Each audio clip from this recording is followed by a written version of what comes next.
Okay everyone, welcome back to another video on the channel. Today we're back on GT Sport and we're back with a very quick update with regards to patch 1.32 that has launched today, introducing 8 new cars which we'll go through in this video, covering the prices that they have been allocated.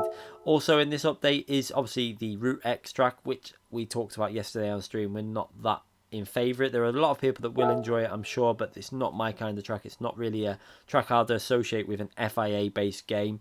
I hope they don't do daily races on there. It will be a disaster, and I won't be touching it if they do.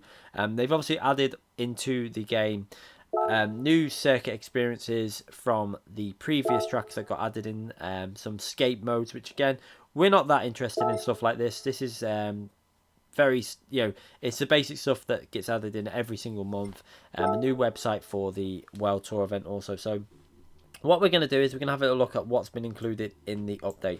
You can see there the cars, the Aston Martin, the BMW Z8, the Ferrari Dino, the Honda Integra Type R, the Porsche, the Nissan Fairlady Z, the Shelby, and the TVR Tuscan Speed 6. So mainly road cars, no race cars have been added in. A little bit disappointed in the fact that it's just road cars, but I'm sure a lot of people will be happy with them. I'm sure a lot of people will be disappointed as well.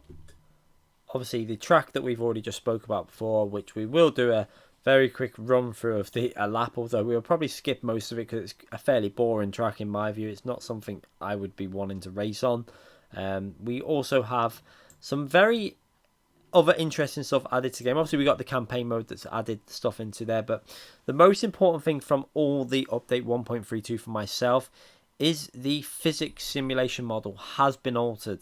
Now, this is something we're going to go through by doing a few laps at Suzuka and Group 3 car to test in a moment, just to give you some idea of what my initial impressions are on this slightly altered. It's not a drastic change, it is very minimal change, but it does feel slightly different. They've reset all the leaderboards because of this, so it's obviously a change that could make your car slower or faster. I don't feel like there's much different in the Porsche Group 3 car. It felt identically paced really to before the patch, so it'd be interesting to see if you can go maybe a fraction faster possibly. We'll talk about that in a moment. But before we do that, we're going to have a little look at the BOP now.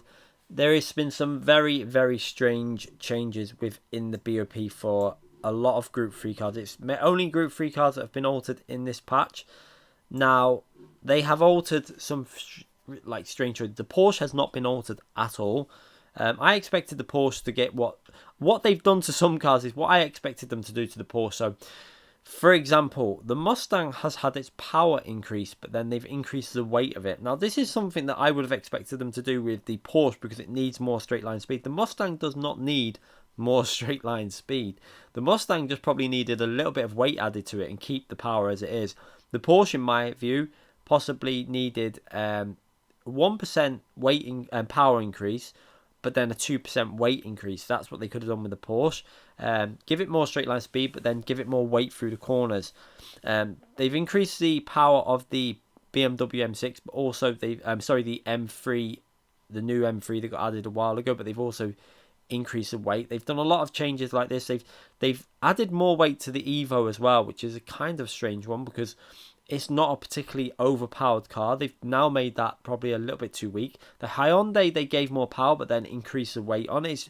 It's a really random BOP that I don't think we're going to look too in depth at that because there could be significant changes within this handling model that has also affected them cars, and that's why they've made them changes. So before we're going to judge that too much, we will judge the BOP in a few weeks or so when we've seen what it's like in race conditions, because at the moment we cannot say with this new physics simulation model whether some of these changes have been brought in because of that. So I'm not going to judge too much on what we're looking at now, but it does look a little bit worrying what they've changed. It doesn't look like they've actually had much logic in the changes they've made, but we will see as the weeks go by.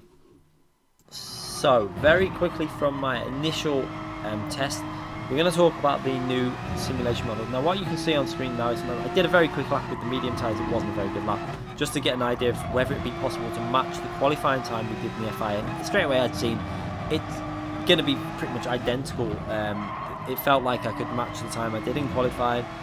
This is in an online lobby set with everything set the same as what we did the FIA race with. You can see this is now with hard tyres. We're testing it out exactly the same way as we did if we were racing. Lap 1, a low 201.1, which is not a bad lap. It's pretty similar to what we were probably doing with full fuel in the FIA race. And now we're on the second flying lap, the third actual lap, because we obviously did the out lap from the pits and drove it quite aggressive. We've timed 15 tyre wear on. And the main thing that I'm feeling with the Porsche, now the reason I picked this is because this car, I drove it at obviously Suzuka, so I know the feeling, but also it had no BOP changes. So BOP changes can affect your judgment on a car, but what I've noticed is there seems to be a significant improvement in being able to get on the power, especially in this MR car. It feels like there's more weight to the car as well through the corners. So they seem to have made some changes with the wheel and the simulation model that have affected the wheel as well and force feedback. I feel like there's more weight through the suspension, and you can feel the transition of weight a lot more now, and the rear feels a lot more stable getting on the power. It feels like there's more weight to the rear of the car. So one thing that obviously with GT Sport I always found it felt very light. It felt like the cars weren't very planted to the ground sometimes. Now they feel a little bit more solid, so that is a change they've made. It feels a little bit easier to get on the power, especially out of the tight hairpin at Suzuka. And as we go over the line, you can see again another 201, so basically identical lap times to what we were doing before anyway with the previous patch. So I don't think the lap times are massively different, but they've obviously felt the need to reset the leaderboards just to try and make sure everything is equal anyway. So next up, let's have a little look at the new special stage Route X, which, as I've explained, this is for the drag racers out there. This is for the people that are tuning for top speed and stuff like that. This is not for the type of racer that I am. I'm not really.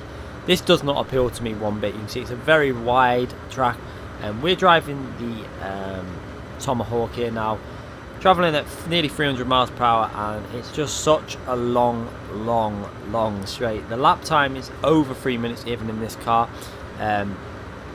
It's not the type of track that, I mean, we'll do it for a laugh on stream, probably just do it with some cars. But you see, we're going to fast forward it down the straight because I can't just sit here and watch it going at the normal speed. It's just a little bit boring for me. You can see getting to the end of the straight before we come to the first part of the oval where it's flat out. Now this was extremely bumpy. I don't know if it's the car that was causing that because of the ride height, but it was shaking about and bumping about. Obviously you're going 280 miles per hour, so it's going to be a bit very like unsettled through there, but the track didn't feel 100% smooth going through there. So interested to see what other cars do through there maybe. But again, we come to the straight, which we're going to just fast forward now. This is the next part of the straight.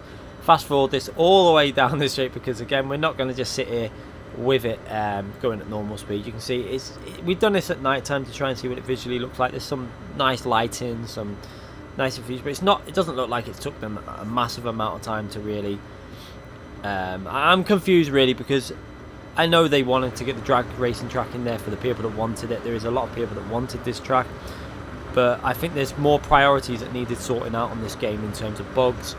And I would have personally have not even been worried about getting the track in this update if they'd fix the public lobby bugs and give us more options to actually alter within the public lobbies and stuff like that, because this for me is just going to be about people that want to do drag racing, but there's no drag racing set up in the game anyway, so it's one of them. Some people are going to like it. I think a lot of people are not going to like this. It's not for me. We'll do a stream on it probably and have a bit of a fun stream just racing around it, but again, yeah, not the best track we've ever had on the game. So next up, let's have a little look at the new cars that have been added. First, we'll have a little look at the Shelby GT350, priced at 400,000 credits, so quite expensive. It's not the cheapest car. I've bought that car. You can see there, decided to purchase the car. I've got over 14 million credits anyway, so purchased the car, put it with the stripes on there. Maybe a fun car to use for some oval racing. That putting maybe some NASCAR liveries on it and stuff like that. It could be good fun to use at tracks like that. So we got that car. Next up, we're going to have a little look at the Aston Martin. Now, this is one of the most expensive cars on the update. You can see there, it's the Aston Martin DB3S. This is priced at 10 million credits. Now, I decided I'm not going to pay that. If we ever have to buy it, maybe we'll try it, but it's not a car that I'm going to spend that amount of credits on. probably for the use of it, maybe in 1 or 2 races. No, decided to leave it. It looks great, it is very well rendered and stuff, it looks amazing, but we're not going to buy that. Next up, the TVR Tuscan Speed 6, one of a great car from the older Gran Turismo games, and it's good to see this car back in the game. Hopefully this opens the way for the TVR Speed 12. I'm really hoping that does make its way back into the game. There's flip paint, obviously is one I bought it with, 95,000 credits, so it's not going to break your bank, and a nice car. I'm glad that's one of the cars that I'm quite glad is come back to GT Sport anyway. Next up, the BMW Z8 has been added into GT Sport at price at 166,000 credits, so quite expensive, but it's you should be able to afford it. You can see I've still got over 14 million credits for the cars I've bought so far. I decided to buy this car, and you can see they're purchasing it, 166,000 credits. Yeah, so it's not too much.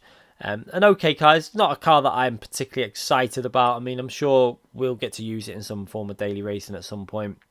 Next car, the Porsche. Now, this is I think it's 1.5. We'll have a look in a minute. It's a 356 Porsche, 1956 Carrera Speedster. Very expensive car in real life, I think, but in this game, 1.6 million. We're going to buy that because we've got a 1.2 million, so 1.2 million credits, so we're going to buy that. I might as well. We've got the money, so if it was over 5 million, I wouldn't have bought that, but with it being 1.2, decided to buy that. So next up, we have the Ferrari Dino. This car looks amazing. This is one of the best looking Ferraris, I think, in my view. It looks so nice. Really nice car, especially for 1971. But again, is it a car that we're going to drive that much on GT Sport? Probably not. It's 500,000 credits, so it's not overly expensive. I thought that car would have been a little bit more than that, but price at 500,000 credits, decided to buy that. So you can see we've used up some of our money, and we're going to go now to Nissan, the Fairlady Z, a very cheap car, just 36,300 credits. That's not going to set you back much. We'll probably end up using that car more than a lot of other cars on the game, because it depends on daily races and stuff, and races that we'll actually race. So we've bought that car, got that one done, and we're going to move on to the next car now, the Honda Integra. Is it after this one? I think it is. Let's go on to it. The Honda Integra Type R. So another car that I remember very well from older Gran Turismo games, Gran Turismo 4 and 5, I think it was. They're the ones I remember more now. I did obviously play all the other games, but a very cheap car again. It's not going to set you back too much in terms of credits, so decided to buy that one as well. Again, it's probably a car that we will end up using in daily races, I'm pretty sure, very soon. Just 23,600 credits. Again, it's not much at all. You could get that by doing a daily race pretty much. So they're the cars that have arrived in the update. Again, not the best selection of cars. I'm really hoping that we're going to get an update with just all race cars, new GT3 cars, new GT4 cars, or I say Group 3 or Group 4 cars, some more Group 2 cars. It'd be lovely if they just separate some of the classes in the game, but we'll see how that goes. Anyway, thank you for watching the video. It's just a very quick update with regards to 1.32 and the update changes, mainly with regards to, I think the most important change in this update was the simulation model being changed. Obviously, I've just done a very quick impressions of what I believe has been altered in terms of the feeling of weight on the car. That's the main area that I felt, and the feeling of stability on traction on the rear end, specifically in the Porsche. Now, we need to test that out on other cars. We'll do that live on stream probably when we're testing out at different tracks, because different cars are going to probably feel different now. But the main feeling I got was definitely an increase in weight and stability at the rear. So let's see what other people see. On the control pad, it may feel different. It's probably going to be hard to feel the weight increase, because you get most of the weight increase through the force feedback on a steering wheel, which they've probably altered. Anyway, thank you again for watching the video. If you did enjoy it, make sure you give it a thumbs up. We're going to be live streaming this update later tonight, so make sure you check that out, and I'll see you all very soon. Thanks again for watching, everyone.